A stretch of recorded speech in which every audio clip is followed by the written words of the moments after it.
In the chat, is everyone doing well? It's Friday. It seems like it. Everyone seems to be really engaged and happy. I think that's because the sun's out. So yeah, great stuff. Definitely helps. And Finbarr, how are you?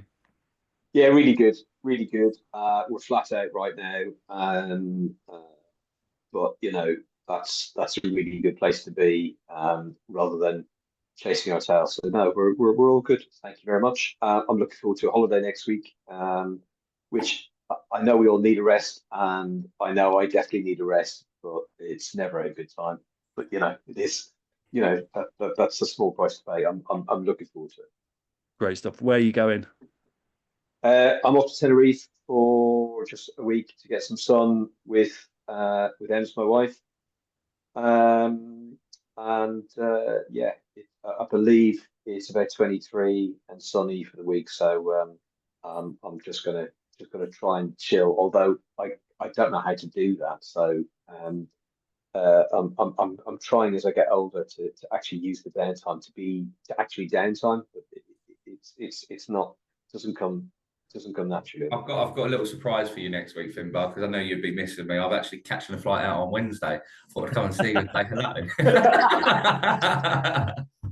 Yeah, and I'll be catching a flight back on Wednesday. Okay, so Just a team meeting exercise. we could do a team meeting. We could do a team meeting in Costa Dehi. That's absolutely fine. That's a good place to be. Yeah. That's a shame because my flight is booked for Thursday. There we go.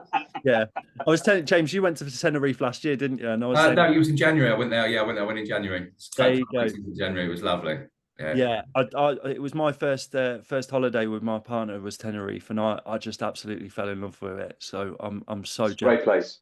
Yeah, It's a great place. And yeah, it's a great place. If you find your little sort of corner of Tenerife where you find sort of the good restaurants and people who remember you and stuff like that. It's really nice. So yeah, we're looking forward to it. great stuff. And this message has been brought to you by the Tenerife Tourist Board. Use code word procurement for 50% off your holiday. You're onto something there, Chris. Yeah. You're onto something. So I'm going to start basically with the basics. We've got a fantastic membership within UK Homes Network. Some guys have been doing serious amount of developments, top house builders, right down to sort of guys that have maybe built a bit of a portfolio and are looking to expand into house building. So let's start with the basics. For anyone that's new to property development, what exactly is procurement? And how does it affect the process of putting together a development? Shall I go? Yeah, okay. So the procurement is everything to do with planning, sourcing, materials, and the key elements you need to build. And it's also about making sure that you have the right relationships in that supply chain, in your procurement strategy, to be able to get those materials on time and at a cost that works for your budget. So it's often we find the sort of the last thing that people really think of. We talk about where value is in property development, and it's either in we see it as three pockets. One is planning and exploiting planning for everything you can get out of your development. How you stack your finance and fund both the input to your development, the exit of your development, and then it's about your delivery, and that's often where it goes and unravels a bit. The risk of delivery still sits with the developer, but it's often handed on a plate to at risk to contractors and builders when and if their procurement strategy isn't in line with what's happening in the supply chain and in the marketplace, then things begin to unravel pretty quickly. Great. And James, what in terms of your background, let's sort of give people a bit of context to you both and how procurement for house builders came about. Is this sort of a field you've always been in, or?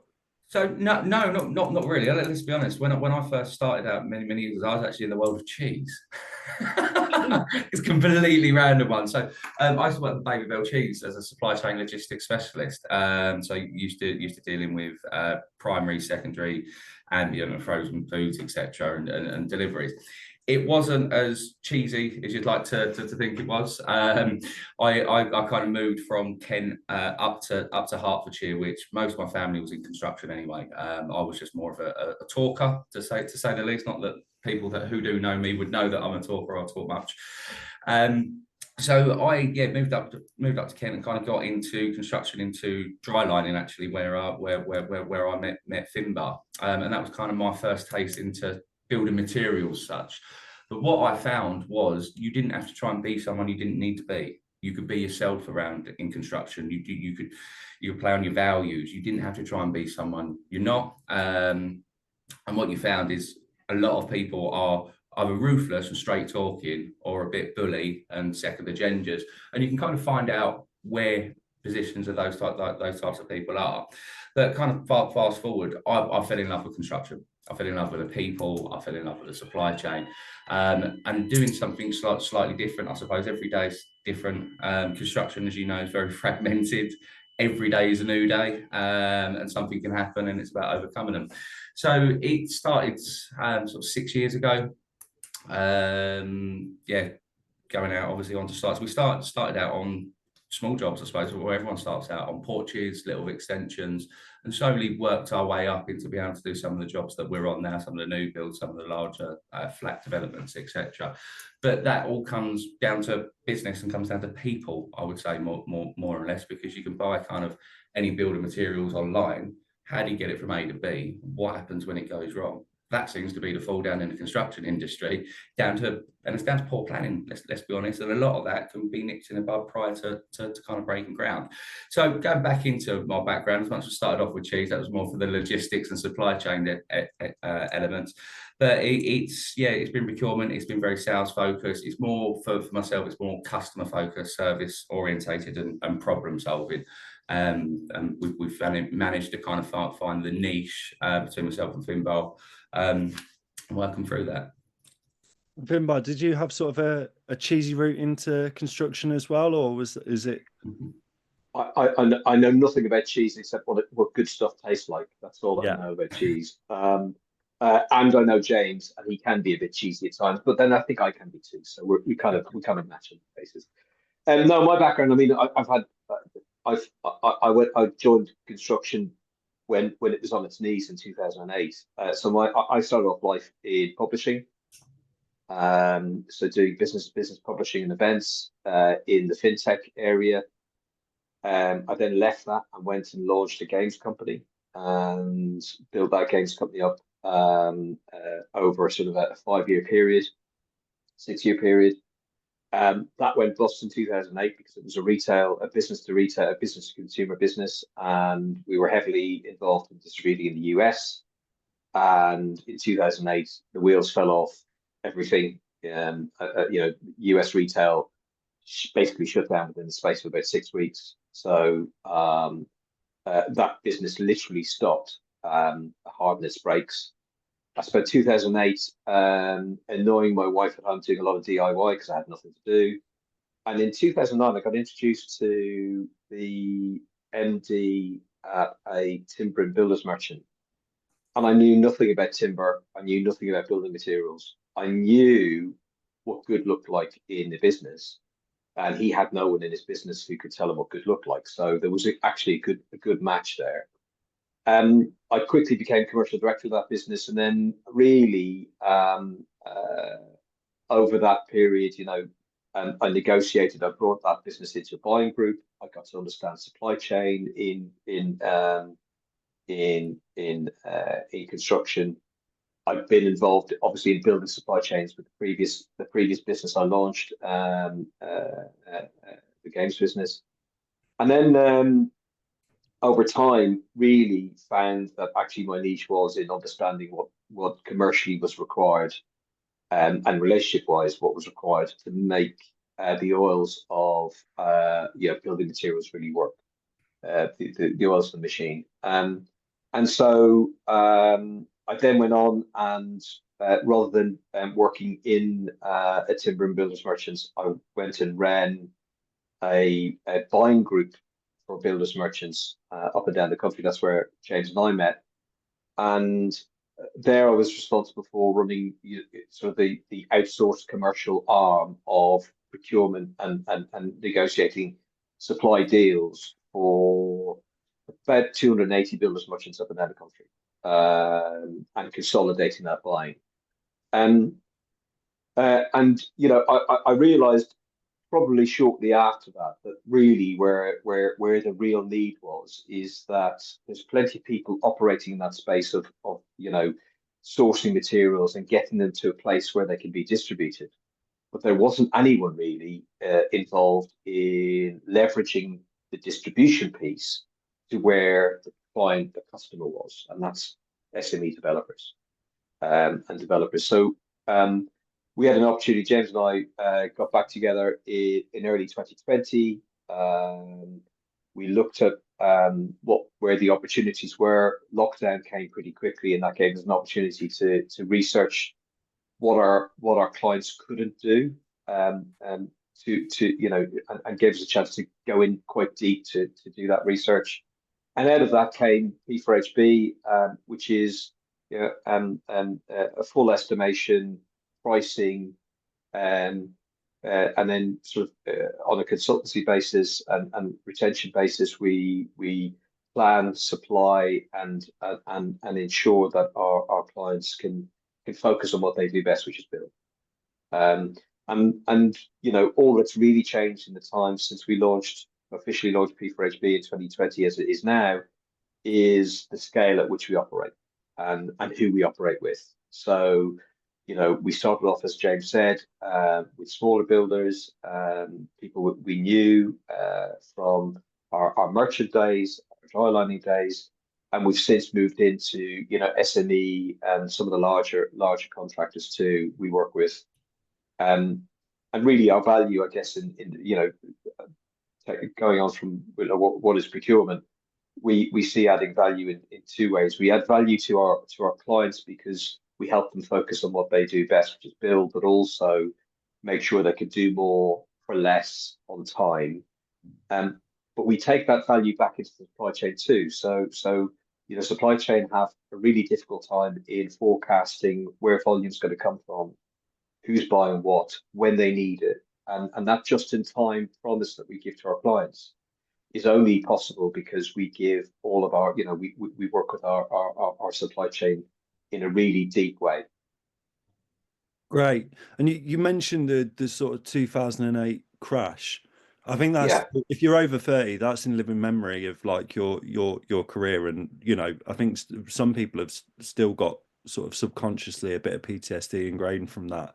Do you think that that's shaped the value proposition for P4HB because people are so conscious about their time and their money and how that's being used effectively, that really strengthens the use case for using P4HB on projects, because you need to recuperate all that time and money in any direction you can? I'd love to say yes to that question, Chris, but it seems that memory only travels on a certain level. Yes, everyone remembers how bad it was between 2008 and 2013, and it was terrible. It was in construction. Everything was on its knees. Nothing was moving. Nothing was working. And I think if you have memory of that, it's probably sometimes easier to block it and think that that's a once in a lifetime thing that's never going to happen again, so we're going to move on. I think what's happening now, though, is I think what's really driving sort of a change of heart, a change of mind, is the availability of things like resources, the availability of what the UK can actually produce material-wise. You know, labour is a factor. Finance and funding your projects is definitely a factor, and securing materials so that you're not having to fund your projects for longer, or you're not having to employ your labour and your skills for longer. is a bit of an art. And I think, I would love if people looked back on 2008 and thought to themselves, I'd love if developers and builders looked at that and said, there are people in the system now that care enough and are good enough to understand procurement so that I can actually focus on what I'm really good at. And that seems to be the point of resistance that we, James and I, face on a daily basis when we go and talk to people, when we speak at events. It's that resistance of, well, I actually know I've got a really good relationship with my merchant down the road. I've got a really good relationship with where I buy my materials. But if you're spending 30% of your time chasing or managing or administering materials on a site that you're working on, that's 30% of your time that you're not building, and you're a scarce resource now. So, there's a contradiction, a fundamental contradiction there that I think we help. We find that when we do work with developers and contractors for the first time and change how they view procurement and change how they view where risk really sits, that they don't go back. They never go back to the old ways. Yeah. It might take them 10 weeks to change, break the habits and change. Maybe a bit shorter sometimes. Sometimes they don't change at all, and we disengage. But if they do engage and they do actually get it, then it's genuinely changes the output for that project. It's a re-education piece, isn't it? Let's be honest, it is a re-education piece because. Are you enjoying this webinar preview? Well, if you are, head on over to the UK Homes Network app, where as a premium member, you'll be able to watch this video back in its full version. You'll also be able to access all of our webinars from a range of industry experts and thought leaders from across the property industry. Not only that, as a premium member, you'll have access to our exclusive deal sharing groups, where you'll be able to post your property requirements or even access some of the deals that our members are sharing within the platform. You'll also get a range of exclusive discounts from our friends and partners at UK Homes Network. Just head on over to the UK Homes Network app by downloading UK Homes Network in your app store. Creating a profile takes a couple of seconds and you'll be able to network with thousands of property professionals from across the country. I look forward to seeing you there.